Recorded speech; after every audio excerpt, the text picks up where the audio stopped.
Hello friends. आज का हमारा टॉपिक है इंडोप्लाज्मिक रेटिकुलम। तो आइए शुरू करते हैं। Endoplasmic reticulum. Endoplasmic reticulum means क्या होता है?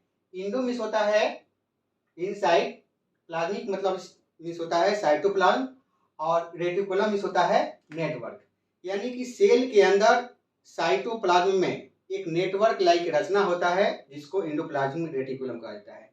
इंडोप्लाज्मिक रेटिकुलम को इरिथ्रोप्लाज्म के भी नाम से भी जाना जाता है। तो ये इंडोप्लाज्मिक रेटिकुलम सेल में उपस्थित साइटोप्लाज्म में न्यूक्लियस मेम्ब्रेन से होते हुए गोल्गी बॉडी के साथ जुड़ा हुआ एक रचना होता है जो कि फैला रहता है न्यूक्लियस के दीवार से सेल मेम्ब्रेन के दीवार तक, जिसको इंडोप्लाज्मिक रेटिकुलम कहते हैं। इंडोप्लाज्मिक रेटिकुलम यूकारियोटिक सेल में प्रेजेंट होता है, जबकि प्रोकैरियोटिक सेल और मैच्योर्ड इरिथ्रोसाइट्स में यह एब्सेंट होता है। इंडोप्लाज्मिक रेटिकुलम को स्टैटिक मसल्स में सार्कोप्लाज्मिक रेटिकुलम के नाम से भी जाना जाता है। इसको इंडोप्लाज्मिक रेटिकुलम को पोर्टर और कोलमार्मैन ने 1945 में सबसे पहले देखा था।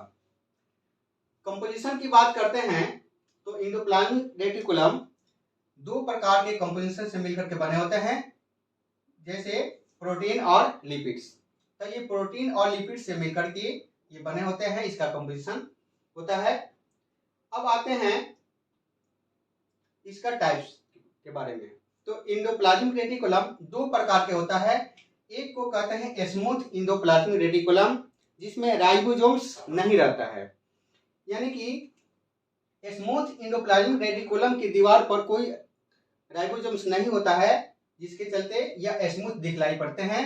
जबकि रफ इंडोप्लाज्मिक रेटिकुलम में एक राइबोसोम्स होता है, छोटे छोटे ग्रेन्यूल्स लाइक रचना होता है इसके दीवार पर, जिसके चलते इसका दीवार रफ होता है, और रफ होने के चलते इसका नाम पड़ता है रफ इंडोप्लाज्मिक रेटिकुलम। स्ट्रक्चर की बात करते हैं तो ये तीन प्रकार की संरचना से मिलकर के बने होते हैं।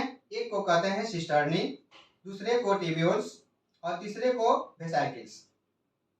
सिस्टर्नी कैसा होता है? सिस्टर्नी एक लॉन्ग, फ्लैट और अनब्रांच ट्यूब्यूल्स लाइक रचना होता है, और इसका थिकनेस होता है 40 से 50 माइक्रोमीटर तक।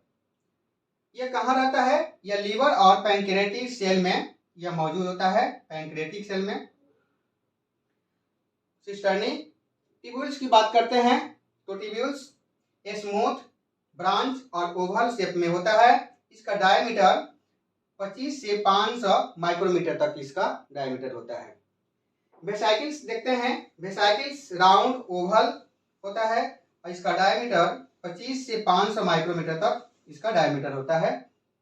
तो ये तीन प्रकार की संरचना से मिलकर के बने होते हैं। कौन कौन से? सिस्टर्नी, ट्यूब्यूल्स और वेसाइकल्स। देखते हैं इसका स्ट्रक्चर। तो इंडोप्लाज्मिक रेटिकुलम सेल के अंदर एक न्यूक्लियस होता है, और न्यूक्लियस की दीवार से यह सटे हुए रहते हैं, और गोल्गी बॉडी से जुड़ा हुआ रचना ये रहता है, और यह सेल मेम्ब्रेन के दीवार तक ये फैले रहते हैं। जैसा कि यहाँ पर हम देखें कि दो प्रकार के इंडोप्लाज्मिक रेटिकुलम होते हैं, स्मूथ इंडोप्लाज्मिक रेटिकुलम और रफ इंडोप्लाज्मिक रेटिकुलम। इसके दीवार को क्या कहते हैं? न्यूक्लियस की दीवार दो भागों में बंटा हो रहा है, एक ऊपरी दीवार होता है, एक निचली, और उसके बीच के स्पेस को कहते हैं पेरीन्यूक्लियर स्पेस। और ये हुआ न्यूक्लियर, और न्यूक्लियस के अंदर एक न्यूक्लियर पोर होता है। यहाँ न्यूक्लियस की दीवार से इंडोप्लाज्मिक रेटिकुलम ये फैले रहते हैं, जिसको रफ इंडोप्लाज्मिक रेटिकुलम कहते हैं। और इसी के दीवार के ऊपर रफ इंडोप्लाज्मिक रेटिकुलम पर एक ग्रेन्यूल्स लाइक रचना होता है, जिसको राइबोसोम्स कहते हैं। इसी राइबोसोम्स के वजह से इसको रफ इंडोप्लाज्मिक रेटिकुलम कहा जाता है। इस रफ इंडोप्लाज्मिक रेटिकुलम से एक बर्ड्स का निर्माण होता है, जिसको हम लोग कहते हैं वेसाइकल्स। उसके बाद से आता है smooth endoplasmic reticulum. Smooth endoplasmic reticulum की बात हम यहाँ पर देखें कि स्मूथ इंडोप्लाज्मिक रेटिकुलम में कोई ग्रेन्यूल्स लाइक रचना नहीं होता है, यानी कि राइबोसोम्स नहीं होते हैं, इसलिए यह स्मूथ दिखलाई पड़ते हैं और इसमें एक ट्यूबुलर एक रचना होता है स्मूथ एंडोप्लाज्मिक रेटिकुलम में। फंक्शन की बात करते हैं तो यह सेल को मैकेनिकल सपोर्ट करता है, मैकेनिकल सपोर्ट प्रदान करता है। कौन? Endoplasmic reticulum. फंक्शन देखते हैं रफ एंडोप्लाज्मिक रेटिकुलम का फंक्शन क्या है। तो रफ एंडोप्लाज्मिक रेटिकुलम लिपिड्स का सिंथेसिस करता है। कैसा लिपिड्स? कोलेस्ट्रॉल, फॉस्फोलिपिड्स और कोलेस्ट्रॉल जैसे लिपिड्स को ये सिंथेसिस करता है।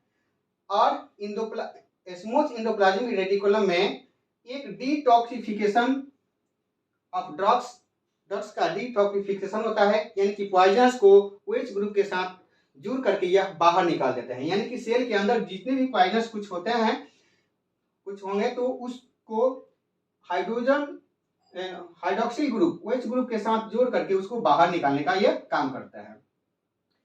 और क्या काम करता है? यह कैल्शियम आयन का स्टोरेज काम करता है। स्टोरेज का काम किसका है? स्मूथ एंडोप्लाज्मिक रेटिकुलम का। तो कैल्शियम आयन का यह स्टोरेज करता है।